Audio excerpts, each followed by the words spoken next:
Big money popping anywhere we go. Big money popping anywhere we go. Big money popping anywhere we go.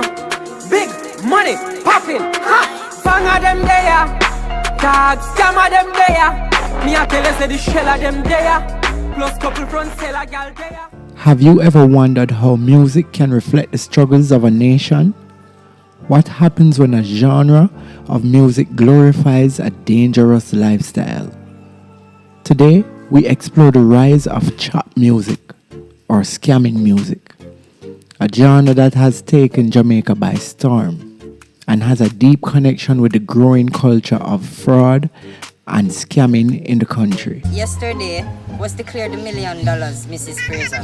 Yes, this 500 is to clear the vehicle. And when everything is done, we are going to put the $1 million in the car and send it through FedEx. Bear in mind, Mrs. Fraser, that you would have to pay a shipping fee for us to send the vehicle through FedEx, and it might be about a next 500 US, okay? Damn! Greetings. Welcome to today's video. We'll be diving deep into the world of chop music, a subgenre that is both controversial and influential. Stick around to find out how the genre came about, its impact on Jamaican culture, and how it's shaping the future of Jamaican music. Chop, chop, chop, chop, chop. Anywhere me go, girl get wop, wop. Chapter 1. What is chop music? Chop music is a unique blend of dancehall and trap beats, characterized by dark, heavy production and lyrics that are focused on the pursuit of fast money, luxury, living the high life, crime and violence, all tied to the world of scamming and fraud. What makes chop music so distinct is its direct connection to lotto scamming and to a lesser extent internet fraud, particularly the kind that targets people overseas. Lyrics often glorify the illegal activities with a constant reference to fast wealth, building and buying expensive cars, jewelries, and the thrill of living on the edge.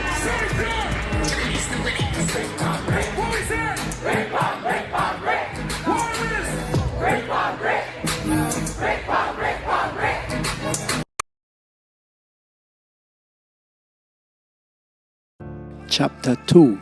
Jamaica's growing scamming culture. Some would say that in Jamaica, the rise of internet fraud and lotto scamming is a direct response to the growing divide between the rich and the poor. In some communities, scamming is seen as an opportunity to escape poverty and gain access to wealth, a dangerous shortcut. Scamming, particularly through fake lottery winnings, has become an underground industry in Jamaica. They argue that with limited access to education and job opportunities, many young Jamaicans turn to scamming as a way to secure a better life. The success stories of these scammers, though fleeting, create an allure that's hard to resist for those struggling to make ends meet. Chapter 3. The origin of chop music in Jamaica. While the exact birth of chop music is unclear, one can trace its root back to the early 2010s, when dancehall artists, led by the likes of Vybz Kartel, began incorporating reference to fast money and scamming into their music. As the scam culture grew in Jamaica, artists like Kartel started to embrace these themes. Chapter 4. The influence of chop music on Jamaican society. Chop music, with its hard-hitting beats and raw lyrics, has left an undoubtable mark on Jamaican society. For some, it's a powerful expression of the struggles faced by the youths, while for others, they see it as a troubling reflection of the country's socio-economic challenges. Beyond the music itself, chop has influenced fashion trends, slangs, and even the way the youth in Jamaica interact with each other. It is embedded in the street culture, social media, and of course, dancehall. Chop music isn't just confined to the streets of Jamaica, as it spreads its impact worldwide, particularly within the Caribbean diaspora. Platforms like YouTube and TikTok has made it easier for Chop to find international listeners. Chapter 5: The Gloomy Future of Jamaican Music. The rise of Chop music, while undeniably popular, has sparked a troubling debate about the future of Jamaican music. Many believe that the genre's focus on scamming, violence, and street culture is diluting the rich legacy of the Jamaican reggae and dancehall, pushing the music further away from the global spotlight it once had.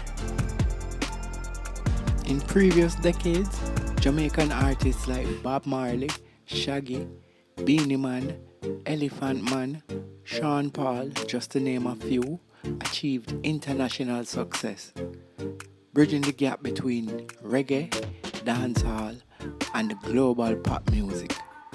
But today, some critics argue that Jamaican music's global appeal is on the decline, and the rise of chop music is one of the reasons. Chop music, with the themes of scamming, materialism, has gained significant popularity amongst Jamaican youths. But while it resonates on a local level, many feel that the genre's controversial themes has kept it from achieving the kind of widespread acceptance and commercial success that reggae and dancehall have enjoyed in the past. Chapter last, the reasoning chapter. So we'll go off script in this chapter and we'll just talk about the topic. And in my opinion, the whole chop music, the theme of it as expressed in my presentation, it kind of lose. I understand it's doing great in Jamaica, but reggae always did great in Jamaica. Dancehall always did great in Jamaica. We love music, so what we create, we are going to love it. So it's not a question of what's loved in Jamaica, it's what's loved worldwide. And, this is not it. What we are experiencing in Jamaica,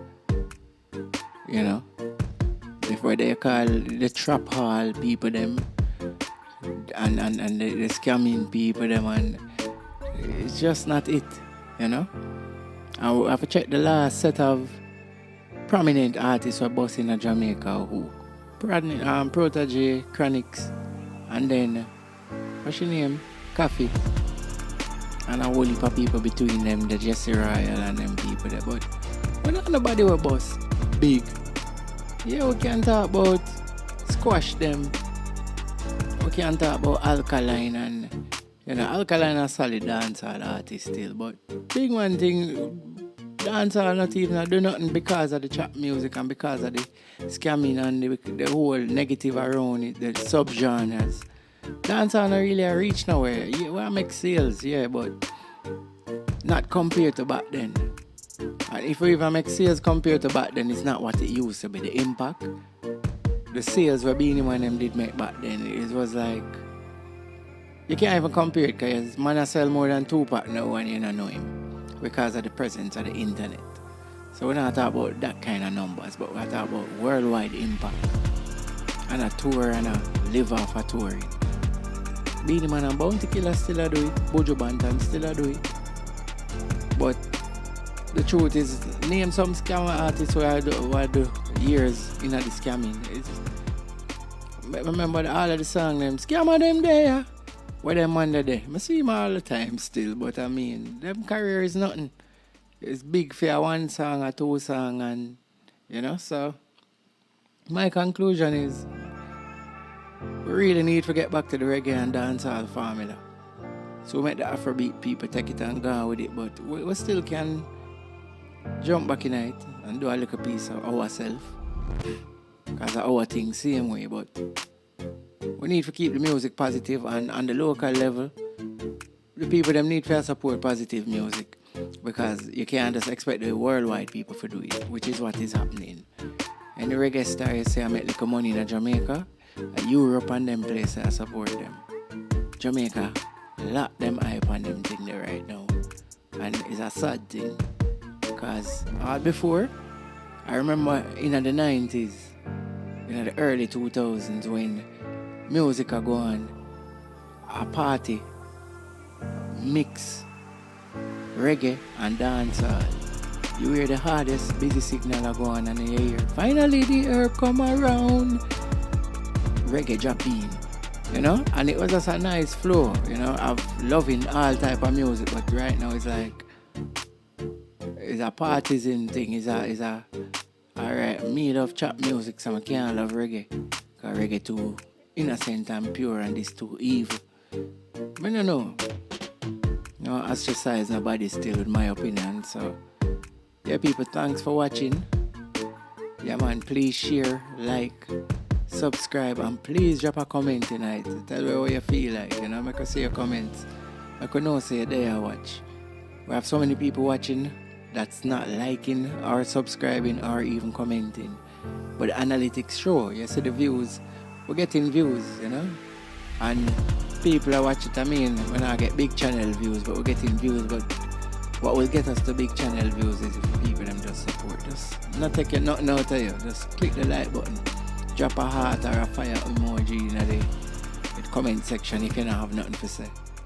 Yeah people, and respect for the support. Thanks for being here so far. One love.